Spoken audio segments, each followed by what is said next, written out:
오늘 3장인데요. 우리 1장, 2장에서 두 가지 명령, 이 땅을 정복하라, 여호와만을 섬기라 라는 이 두 가지 명령이 있었는데, 여호와만을 섬기라는 명령에 실패하니까 결국은 이 땅을 정복하라는 그 명령도 실패할 수밖에 없었다라는 이야기를 드렸습니다. 오늘 3장 1절부터 6절도 서론인데요, 하나님의 시험입니다. 그래서 이방 민족을 남겨두신 목적이 무엇이었는가? 가나안의 모든 전쟁을 알지 못하는 이스라엘을 시험하시고 아직 전쟁을 알지 못하는 자들에게 하나님 순종하는 법을 가르쳐 알게 하시려고.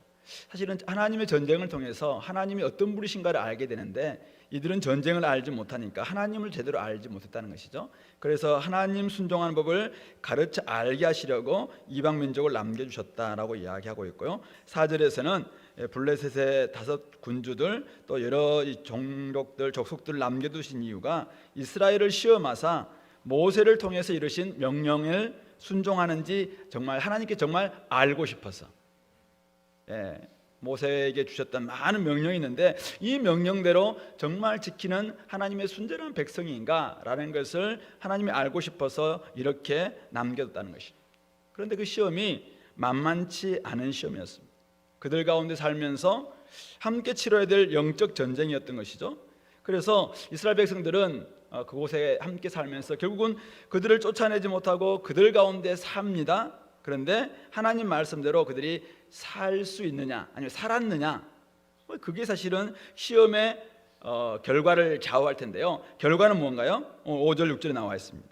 이스라엘 자손은 그들 가운데 거주하면서, 여러 족속 이야기하면서 그 가운데 거주하면서, 6절 같이 한번 읽어볼까요? 시작. 그들의 딸들을 맞아 아내로 삼으며 자기 딸들을 그들의 아들들에게 주고 또 그들의 신들을 섬겼더라.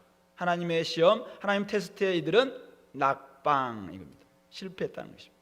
그래서 아들들을 위해서 그들의 딸들을 데려왔고 또 자기들의 아들들을 또 그들의 사위로 주기도 하고, 이렇게 하면서 결혼만 그렇게 된 게 아니라 그 결혼하니까 결국은 그들의 신을 섬기게 되었다라는 이야기를 하고 있습니다. 하나님은 오늘도 우리의 믿음을 시험하기 위해서 시련을 주십니다.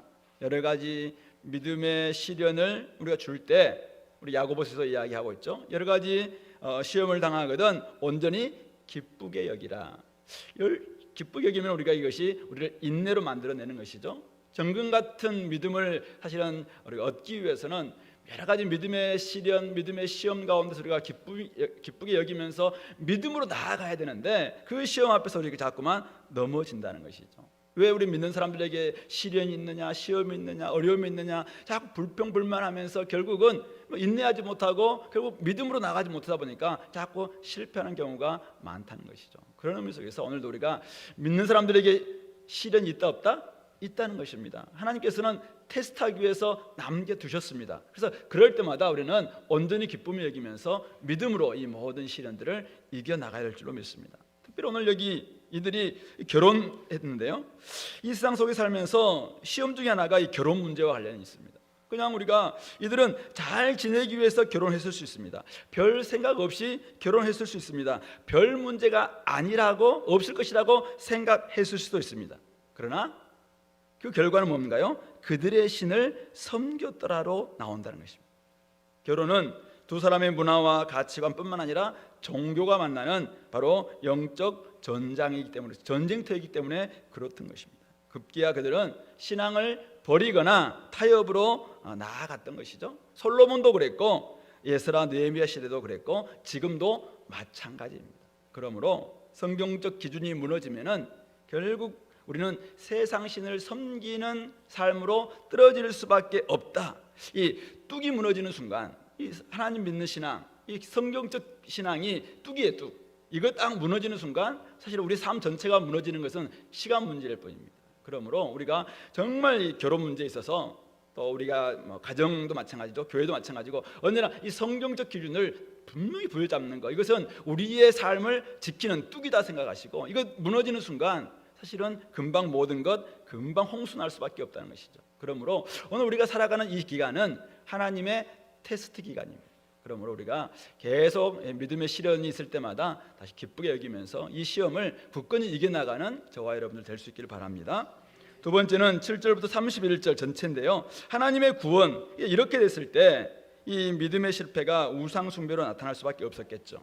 그러니까 이스라엘 자손이 여호와의 목전에 악을 행했고 자기의 하나님을 잊어버렸고 바알과 아세라를 섬기는 것으로 나타났습니다. 하나님은 당연히 진노하셨고 이방 민족에게 넘겨주셨습니다. 이스라엘은 심한 고통 가운데서 결국 하나님께 부르짖습니다. 그때 하나님은 또 구원자를 세워주신 것이죠. 이게 바로 사사들이 등장했던 배경, 우리가 앞에서 이야기했던 그 사사기의 패턴이라고 이렇게 말할 수 있을 것입니다. 오늘 12명의 사사 가운데 세 사람이 등장하는데요. 세 사람은 조금 특성이랄까요? 좀 다릅니다. 먼저 우리 온니엘인데요. 7절부터 11절에 나오죠. 제가 전형적인 사사다. 이 표준 모델입니다. 표준 모델. 메소포타미아 왕 구산 리사다임 구산, 그러니까 두 악한, 이중으로 악하다 이런 뜻을 가지고 있습니다. 어쨌든 이 구산의 리사다임은 굉장히 악한 왕이었다라는 것을 이름에서 드러날 수 있는 것이죠. 8년 동안 이들이 이 구산 리사다임에게 지배를 당했습니다. 이때 등장했던 사람이 누굽니까? 바로 온니엘이라는 것이죠. 10절 보니까 여호와의 영이 임하셨으므로 그가 사사가 되었습니다. 이게 사사는 하나님의 영과 성령이 딱 임할 때 사사가 됩니다. 그리고 그가 성령이 임하자 뒤로 물러가지 않고 나가서 싸웠다라고 이야기합니다. 그래서 여호와께서 그렇게 나가서 싸우니까 그들을 구원하게 하심으로 말미암아 결국은 바로 그 구산 리사다임에서 이들을 해방시켜서 나중에 40년 동안이나 이스라엘을 평온케 만들었다라고 이야기하고 있습니다. 하나님께서 애굽의 압제에서 부르짖던 이스라엘의 소리를 들으시고 모세를 세워서 구원하셨던 것처럼 오늘 이 이스라엘이 부르짖자 갈렙의 아우 그나스의 아들인 온니엘을 사사로 세워서 지금 구원하고 있는 것이죠. 사실은 우리가 이 온니엘을 통해서 우리 배워야 될 건 뭡니까? 온니엘처럼만 살면 된다. 우리가 1장에서도 봤습니다. 갈렙이 누가 저기 기라세벨을 칠 것인가라고 이야기할 때 온니엘이 딱 등장해서 가서 쳐서 결국 갈렙의 딸 얻고 셈도 얻고 땅도 얻고 생명을 얻는 이런 복을 누립니다. 또 구산 리사다임이 지배를 하니까 하나님께 성령이 딱 임하니까 나아가서 쳐서 정복하고 싸워서 이김으로 말미암아 40년 동안이나 이스라엘을 평온케 만드는 이런 모습들. 결국 우리 교회에서나 하나님 나라에서 이런 시범 조교와 같은 사람들, 저 사람이 좀 모델 케이스다, 저런 표준적인 사람 돼야 된다, 이런 온니엘과 같은 이런 모습, 결국 하나님은 이런 사람들을 쓰시는 것이죠. 그래서 믿음과 용기를 가진 온니엘 같은 이런 사람들 통해서 하나님은 하나님의 구원을 일으키시고 일하시는 분이시다라는 것을 깨닫게 됩니다.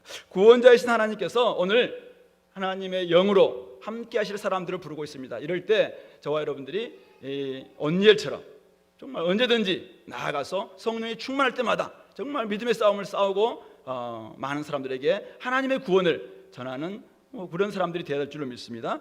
두 번째가 이 에훗인데요. 12절부터 30절에 제가 별명을 붙인 의외성을 가진 사사다 이렇게 좀 지어봤는데요. 이제 다시 40년 이후에 악을 행하니까 하나님께서 모압 왕 에글론에 의해서 이제 지배를 당하게 합니다. 18년 동안이나 지배를 당하게 하는데 에글론이 암몬과 모압이 이제 그 위에 있는 암몬 또 아래쪽에 저 밑에 있었던 아말렉 자손들을 함께 모아서 이스라엘을 쳐서 종려나무 성읍, 아마 그 여리고를 이야기할 것 같은데 거기를 이제 점령을 합니다. 그래서 18년 동안 14절 보니까 섬겼다라고 나와 있습니다. 이럴 때 이스라엘이 또 부르짖죠. 공식입니다, 공식. 이럴 때 하나님이 세우신 사람이 누구냐면은 15절에 베냐민 사람 게라의 아들 왼손잡이 에훗 이렇게 등장하고 있습니다.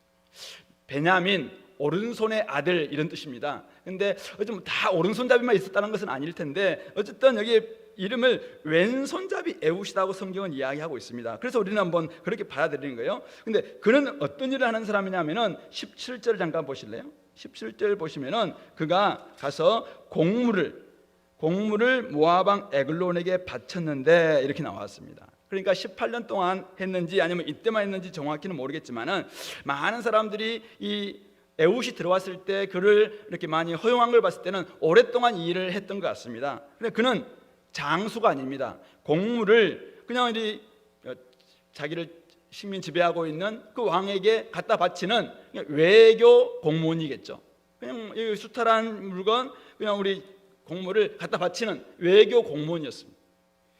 그런데 그에게는 오늘 그를 통해서 일하시는 방식 자체가 굉장히 의외적입니다. 어떻게 이걸 몰라? 할 정도의 어떤 일들이 굉장히 벌어지고 있습니다. 먼저 16절 한번 보세요. 에훗이 한 규빗 되는 한 45cm 정도 되는 날선 칼을 오른쪽 허벅지 옷에 차고 들어갔는데 검문에 걸리지 않았습니다. 19절 보시면은 왕에게 독대하고 은밀한 일을 고한다라는 말에 다시 이제 공을 바치고 나갔죠. 그리고 다시 돌아왔을 때는 내가 혼자서 왕에게 좀 은밀한 일을 고하려 했으니까 독대하게 해달라라고 했을 때 아무도 의심하지 않고 다 물러갔다라고 되어 있습니다. 21절도 보시면은 에훗이 하나님 명령을 받아서 왕에게 아랠 일 있다라고 이야기할 때 이 에글론이 자석에서 일어납니다. 그래서 그냥 에훗이 바로 오른쪽 허벅지에서 칼을 빼서 그냥 바로 왕을 찌릅니다. 물론 이 사람이 비둔한 자였기 때문에 그냥 그렇게 당할 수 있다고 생각해요. 22절 보시면은 비명도 지를 수 없을 정도로 깊숙이 찔러서 칼날은 등 뒤까지 갔는데 밖에 있는 사람들 아무도 듣지 못합니다. 23절에 칼을 몸에서 빼내지 않은 채 현관에 나왔습니다. 다락문을 뒤에서 잠가 도망칠 시간을 버는데도 불구하고 어쨌든 도망치는데 아무도 사실은 그것을 모릅니다.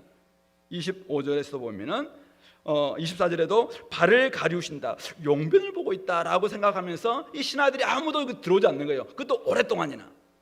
그리고 나중에 열지 않으니까 열쇠 가지고 열어보니까 이미 죽었다는 것이죠. 물론 이런 모든 것들을 다 하나님께서 하신 거라는 것을 우리가 알고 있어요. 근데 굉장히 이런 일들이 어떻게, 그것도 자기 피식민지 그 백성이 와서 공물 바치고 막 또 갔다가 왔다가 오랫동안이나 독대하고 있고 막 그런데 아무도 지금 들어와 보지도 않고 확인도 하지 않고 막 이런 일들이 굉장히 벌어지고 있다는 것이죠. 그러면서 26절에서 30절 보시면은 에훗이 스이라는 곳으로 도망가서 에브라임 산지에서 나팔을 불어서 막 자신을 따르게 합니다. 18년 동안이나 한 번도 모압 왕 에글론을 치지 못했던 그들이 이 나팔을 불었을 때 10,000명 가까이가 일어났고 그들이 죽였는데 누구라고 기록됐냐면은 다 용사요 장수였다라고 이야기. 29절 모압 사람 약 10,000명을 죽였으니 모두 장사요 모두 용사라 한 사람도 도망하지 못하였더라. 모압이 이스라엘 수하에 굴복했고 그로 말미암아 이 에훗으로 말미암아 이스라엘이 80년간 평온하게 되었다라고 이야기하고 있습니다. 에훗은 분명히 뒤에 나오는 바락이나 입다나 삼손 같은 힘센 장수의 이미지를 가진 사사는 아닙니다. 그는 베냐민 지파의 왼손잡이라는 말에서 어떤 의외성을 가지고 있는 그런 인물입니다. 사실은 어딘가 모르게 좀 부족함이 느껴지는 사람처럼 보이는 것이죠. 그런데 거기에 하나님의 지혜가 있는 것이죠. 누구도 의심하지 않았지만 그는 아무도 그 어떤 것도 두려워하지 않았습니다. 준비해간 공물을 바치고 난 다음에 공물을 메고 온 사람들 다 보내고 다시 돌아왔고 왕을 독대했고 준비해간 칼로 왕을 찌르는 이 대담함, 담대함, 용기 이런 것을 잘 보여주고 있습니다. 에브라임 산지에 가서 이 일만 끝내고 사실은 자기는 막 도망칠 수도 있어요. 근데 에브라임 산지에 올라가서 또 수많은 사람들을 따르게 만들고 결국은 이 모압 왕 또 암몬, 아말렉 이들을 이스라엘로부터 쫓아내는데 아주 지대한 공을 세움으로 말미암아 80년 동안이나 이스라엘의 평화를 가져왔던 그런 인물인 것이죠. 우리는 에훗을 통해서 뭘 배울 수 있나요? 하나님은 우리를 구원하실 때 때로는 우리가 생각지 못하는 의외의 방법이죠. 생각지 못한 방식으로 구원하신다는 것입니다. 너무나 의외의 힘을 예상치 못한 방식으로 세상의 지혜를 비웃는 것입니다. 바로 그것이 신약에 오면은 십자가의 방식이죠. 유대인에게는 거치는 것이고 헬라인에게는 미련하게 보이는 저주스러운 십자가. 바로 십자가 달리신 그리스도가 구원을 이룰 수 있다.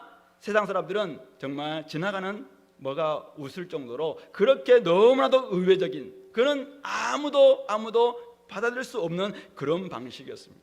그러나 하나님은 모든 예상을 완전히 뒤엎고 그리스도의 십자가로 온 세상을 구원하시기로 작정하셨고, 그리고 실질적으로 구원을 성취하셨고 지금 이루어가고 계시고 완성으로 향하여 나아가고 있다는 것입니다. 보기에 흠모할 만한 아름다운 것도 없고 멸시를 받아서 사람들에게 실어버린 바 된 종으로까지 낮아지신 그 섬김, 철저히 십자가에 죽기까지 복종하셨던 그 복종으로 말미암아 모든 이름 위에 뛰어난 이름이 되신 그리스도 예수의 방식, 그것이 오늘 교회가 세상을 구원하는 하나님의 방식이라는 사실을 기억하시기 바랍니다. 하나님은 그렇게 일하실 수 있음을 우리에게 가르쳐줍니다. 우리의 연약함도 사용하실 수 있다는 것을 가르쳐줍니다. 얼마든지 우리가 연약하다 할지라도, 우리가 표준에서 좀 떨어진다 할지라도, 우리가 많은 사람들로부터 좀 의외다라는 그런 이야기를 듣는다 할지라도, 어쩌면 우리는 그런 우리랄지라도 하나님 앞에 믿음으로 반응한다면 구원의 도구가 될 수 있다라는 것을 가르치고 계시는 것이죠. 우리가 믿음으로 반응하기만 한다면 저와 여러분들도 얼마든지 주님께 쓰임 받을 수 있음을 기억하시고, 내가 되겠습니까? 나는 부족하고 나는 다 알고 있지만은 어쨌든 믿음으로 반응할 수 있는 저와 여러분들 되기를 바랍니다. 마지막 우리 31절에 나와 있는 삼갈입니다. 한 절밖에 없는, 에훗 후에는 아낫의 아들 삼갈이 있어 소모는 막대기로 블레셋 사람 600명을 죽였고 그도 이스라엘을 구원하였더라. 짧은 한 절로밖에 묘사할 수밖에 없었던 이 삼갈에 대한 기록입니다. 근데 그를 사사라고 기록하고, 그래서 제가 특이한 사사다 이렇게 했습니다. 삼갈은 어쩌면 에훗보다 더 이상한 사사입니다. 그의 이름 앞에 붙어있는 수식어는 딱 하나입니다. 아낫의 아들, 벤 아낫. 사실은 이 아낫은 이방인의 이름이라고 합니다. 그래서 가나안 여신이자 전쟁의 신이고 바알 신의 누이가 바로 아낫이라고 합니다. 그래서 가나안 사람일지도 모르겠다라는 그런 학설 주장하는 사람들이 많이 있습니다. 어쨌든 그는 하나님께 사용됨으로 말미암아 블레셋에게서 이스라엘을 구원했던 하나님의 사사였다는 사실인 것이죠. 삼갈이 구원한 방식은 아주 예상외입니다. 그가 뭘로 구원했습니까? 소모는 막대기로. 제가 어릴 때 소를 몰아봤습니다. 소모는 막대기로 사람을 죽인다고요? 소모는 막대기로. 근데 블레셋 사람, 블레셋 우리 삼손하고 막 안 맞습니까? 블레셋 사람들을 어떻게 600명을 죽일 수 있나요? 그가 한꺼번에 600명을 죽였는지 삼손처럼 낙이 특별로 막 해서 그냥 죽였는지, 아니면은 평생 살면서 600명을 죽였는지 모르겠지만은 어쨌든 그가 죽인 것은 소모는 막대기로 그냥 600명을 죽인 거예요. 이것을 지금 하나님의 구원이다라고 이야기하고 있습니다. 그가 이스라엘을 구원했다라고 이야기하고 있는 것이죠. 근데 어쨌든 하나님은 삼갈과 같은 사람, 삼갈의 방식을 통해서 이스라엘을 구원하셨다라고 이야기하고 있는 것이죠. 자, 우리 삼갈 이야기를 딱 들으면서 느끼는 것은 뭔가요? 1장 19절에 나와 있었던 철병거가 있으므로 쫓아내지 못했다, 그게 핑계거리가 될 수 있느냐 이거죠. 결국은 믿음으로 우리가 순종했다면 삼갈을 통해서 일하셨던 하나님이 철병거 그거 하나 때문에 못 이긴다고? 그것은 넌센스란 넌센스예요. 그래서 결국은 그들의 이 주장 자체가 너무나도 사실은 자기 합리화였구나라는 것을 알게 되는 것입니다. 하나님께서는 당신의 백성들을 구원하시는 분이십니다. 어떻게 구원하실지는 하나님께 달려 있습니다. 우리가 부르짖기만 한다면 하나님께서는 구원자를 세우시고 오늘도 구원하십니다. 그러나 우리의 기대와는 좀 다르게 하나님은 가장 작은 자, 가장 약한 자, 가장 천한 자를 들어서 이 세상에 가장 큰 자, 강한 자, 귀한 자, 좀 부끄럽게 하시는 그런 방식으로 우리의 구원을 이루어 가신다는 사실을 기억하시기 바랍니다. 오늘 삼갈에 대해서 이렇게 기록하고 있습니다. 그도 이스라엘을 구원하였더라.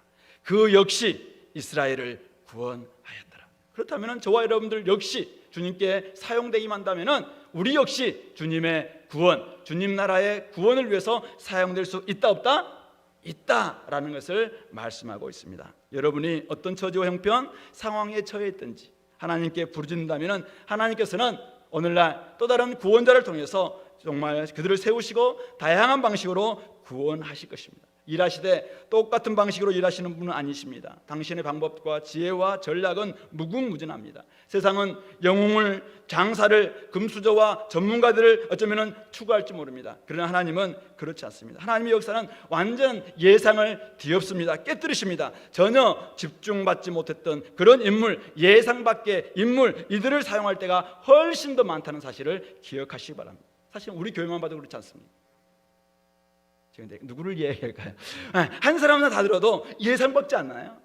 저 사람과 저 사람들이 딱 결혼해가지고 그것도 예상밖인데 저들 통해서 놀라운 구원의 가정을 이루어간 또 정말 놀라운 일이고, 그렇게 말할 줄 몰랐던 그 형제가 그 학교에 가서 누구를 만나서 막 전도했다라는 이야기를 들을 때 이상하네, 하나님의 방식이 이상하네랑 이상하네, 그걸 통해서 일하신다는 사실이죠.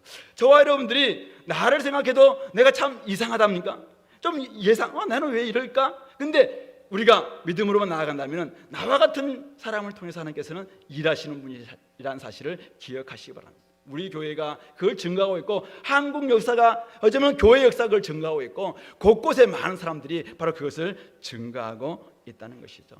제가 여기 와 있는 것도 사실은 예상외입니다. 어쨌든 간에 이걸 통해서 하나님께서는 오늘 우리가 일하실 걸로 믿습니다. 그러므로 너무 세상 기준으로 자신도, 교회도, 다른 사람도 판단하지 마시기 바랍니다. 하나님의 생각은 우리 생각과 다르고 하나님의 길은 우리의 길과 다릅니다. 그러므로 마지막 결론을 맺겠습니다. 다양한 사사들을 통해서 구원하신 하나님을 신뢰하고 하나님의 길을 배워 나가시기 바랍니다. 무엇보다도 하나님의 다양한 믿음의 테스트가 있을 때, 믿음의 시련, 또 믿음의 싸움, 다양한 이 테스트가 있을 때 우리가 어떻게 해야 되겠습니까?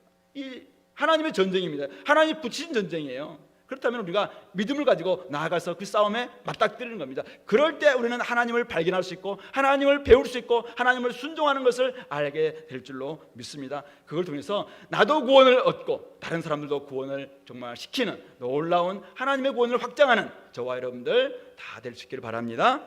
기도하겠습니다. 하나님 참 감사합니다.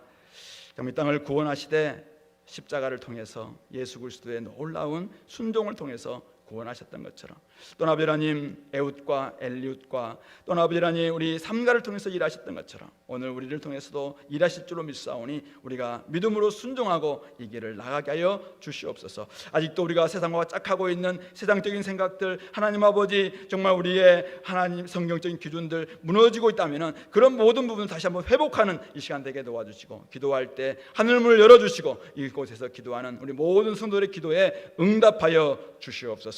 예수 그리스도 이름으로 기도드리옵나이다. 아멘. 우리 계속해서 여러분들의 생각들, 또 여러분들이 하나님 앞에 쓰임받게 달라고, 여러분들의 아직도 하나님과 좀 반대적인 이런 생각들, 이런 세상적 욕심들 다 좀 벗어버리고 하나님 온전히 회복할 수 있는, 경건을 회복할 수 있는, 관계 회복할 수 있는 이런 시간 되게 달라고 좀 마음껏 우리 한 시간 동안 기도하도록 하겠습니다.